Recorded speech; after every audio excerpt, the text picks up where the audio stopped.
Welcome to Over Channel BAMS Notes Library by Dr. Jitendra Gurab. आज आपसे कुमार भट्ट का इतिहास डिस्कस करूंगा। जैसा कि आपको पता है, विश्व का प्राचीनतम साहित्य वैदिक वाङ्मय को माना है। इसमें अष्टांग आयुर्वेद का वर्णन मिलता है, परंतु स्पष्ट वर्गीकरण नहीं मिलता। विष्णु पुराण में निम्न वर्णन मिलता है। पूर्व जन्म में नारायण भगवान ने आचार्य धन्वंतरी जी को वर दिया था कि आप काशी राज गोत्र में उत्पन्न होकर समस्त आयुर्वेद को 8 अंगों में विभक्त करोगे। द्वापर युग में अष्टांग आयुर्वेद का विभाजन धन्वंतरी जी के द्वारा हुआ। अब वैदिकीय वाङ्मय में कुमार भट्ट का वर्णन। ऋग्वेद: बधिर नरसद पुत्र को कन्यादान, पशु तथा सभी प्राणियों में गर्भ का पालन पोषण, सहदेव पुत्र सोमक को दीर्घायु बनाना, दुर्बल दीन कृष्ण को बल देना।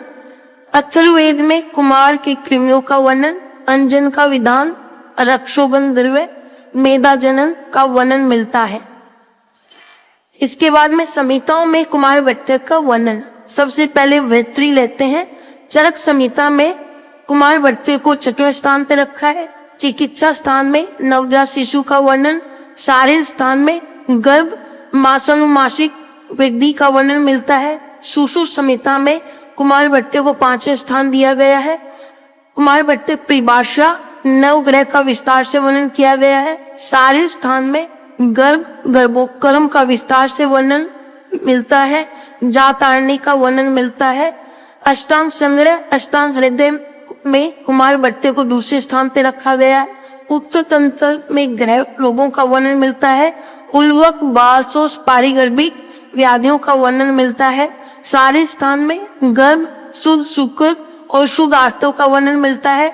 दंतोत्पत्ति दंतोपजन्य व्याधियों का वर्णन मिलता है। अब लघुत्री में माधव निदान में बाल रोग अध्याय, ग्रह रोग, स्तन्य दुष्टि। सारंग संहिता में 22 प्रकार के बाल रोगों का वर्णन मिलता है। भाव प्रकाश में बाल रोग अधिकार स्तन्य दुष्टि का वर्णन मिलता है। इसके बाद में आर्य संहिता में कुमार भट्ट का वर्णन। तो सबसे पहले कुमार भट्ट का इसमें परिभाषा के बारे में बताया गया है। गर्भोपक्रम विज्ञानम, सूति का उपक्रम तथा बालानाम रोग समनी क्रिया, बालक चिकित्सितम। इसके बाद स्तन्य दोष 5 प्रकार के, द्रव्यवर्धी, डेन वीक वाइज, कृमि वर्णन। बेसर रत्नावली में कुमार भट्ट का वर्णन। बाल रोग चिकित्सा अधिकार, अरविंदाशो, कुमार कल्याण रस, बाल रस, बाल चतुर्भद्र आदि। उप शीर्षक शीर्षांबु रोग, उरस्टयो, मस्तिका गांठ, मस्तिका उपचय आदि व्याधियों का वर्णन मिलता है। इसके बाद में काश्यप संहिता। काश्यप संहिता में कुमार भट्ट को अष्टांग आयुर्वेद में प्रथम स्थान पर रखा गया है। काश्यप संहिता में कुमार भट्ट को प्रधान माना है। इसकी समानता अग्नि से की गई है। जैसे देवताओं में यज्ञ के लिए अग्निदेव प्रधान है, उसी प्रकार आयुर्वेद में कुमार भट्ट प्रधान है, क्योंकि इसके द्वारा जिस बालक का पालन पोषण करके बड़ा किया जाता है, आयुर्वेद के अन्य अंगों के द्वारा उस बढ़े हुए युवा की चिकित्सा की जाती है। इसके साथ ही काश्यप संहिता में प्रसूति तंत्र व स्त्री रोग का भी वर्णन मिलता है। काश्यप संहिता में 9 स्थान, जिसमें एक खिल स्थान का भी वर्णन मिलता है। कुल अध्याय 200 है। 120 खिल स्थान के 80 अध्याय है। काश्यप संहिता खंडित रूप से है। 28 अध्यायों में कुमार भट्ट एवं प्रसूति तंत्र का वर्णन मिलता है। अन्य अध्यायों में आयुर्वेद के सामान्य सिद्धांतों का वर्णन मिलता है। अन्य स्थानों पे कुमार भट्ट का वर्णन। आचार्य चाणक्य ने कौटिल्य अर्थशास्त्र में शिशु कल्याण का वर्णन मिलता है। कौशिकी सूत्र में स्कंद बेसक जंभ ग्रहों की चिकित्सा का वर्णन मिलता है। गर्भोपनिषद में गर्भ निर्माण का, महाभारत में ग्रहों के स्वरूप का वर्णन मिलता है। रामायण में राम राज्य में वृद्ध बाल पशु आदि की विशेष व्यवस्था। कालिदास में कुमार संभव में कुमार उत्पत्ति का वर्णन मिलता है। ग्रह सूत्रों में नवग्रह का उपचार का वर्णन मिलता है। इसके बाद में आयुर्वेद अवतरण की बात करते हैं तो आयुर्वेद की उत्पत्ति ब्रह्मा के द्वारा हुई। इसके बाद ब्रह्मा से ये ज्ञान प्रजापति को, प्रजापति से अश्विनी कुमार, अश्विनी से इंद्र को, इंद्र से कश्यप, वशिष्ठ, अत्रि और भृगु को ये ज्ञान प्राप्त हुआ। अब काश्यप संहिता की बात करते हैं। इंद्र से ज्ञान प्राप्त करने के बाद आचार्य काश्यप ने उसका उपदेश जीवक को दिया और जीवक ने तंत्र की रचना की, परंतु जीवक की उम्र कम होने की वजह से उस समय के ऋषि मुनि ने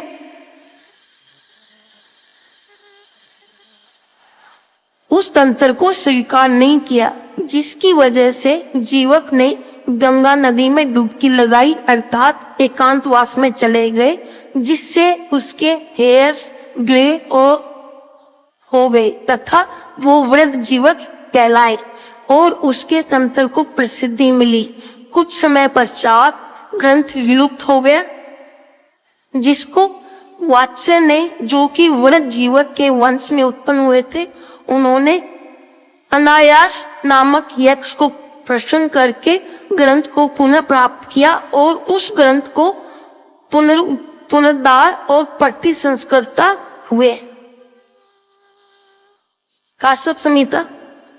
काश्यप मूल उपदेष्टा, वृद्ध जीवक ग्रंथकर्ता, वाच्य पुनरुद्धार करता, प्रतिसंस्कर्ता, पंडित हेमराज शर्मा पुनः संस्करण। इसके बाद कुमार भट्ट विषय ग्रंथ, जिसमें कुमार भट्ट का वर्णन मिलता है। काश्यप संहिता, वैद्य काश्यप संहिता, प्रवर्तक तंत्र, बंधक तंत्र, हरिनाभ तंत्र, रावण कृत तंत्र, बाल तंत्र, कुमार तंत्र, बाल चिकित्सामृत, योग सुधा निधि। इसके बाद में 20वीं शताब्दी में कुमार भट्ट की पुस्तकें आई हैं, जो केवल कुमार भट्ट से रिलेटेड है। ये बुक्स का नाम, ऑथर और किस ईयर में बुक पब्लिश हुई है। तो कुमार तंत्रम, कुमार भट्टम, बालवेद, कुमार तंत्र समुच्चय, अभिनव कुमार भट्टम, कुमार भट्ट, अभिनव बाल तंत्र और कुमार भट्टम। इसके बाद कुछ बुक्स और भी हैं। Child health care in Ayurveda, Kaumarbhritya in Ayurveda, Kaumarbhritya, child principal of Kaumarbhritya, update in Kaumarbhritya, text book of Balroga, आचार्य text book of Kaumarbhritya, authors and किस ईयर में बुक पब्लिश हुई है। तो स्टूडेंट, यहाँ पे कुमार भट्ट का इतिहास खत्म होता है। If you have any doubt you can ask me question in comment box. Thank you everyone, welcome to our educational YouTube channel.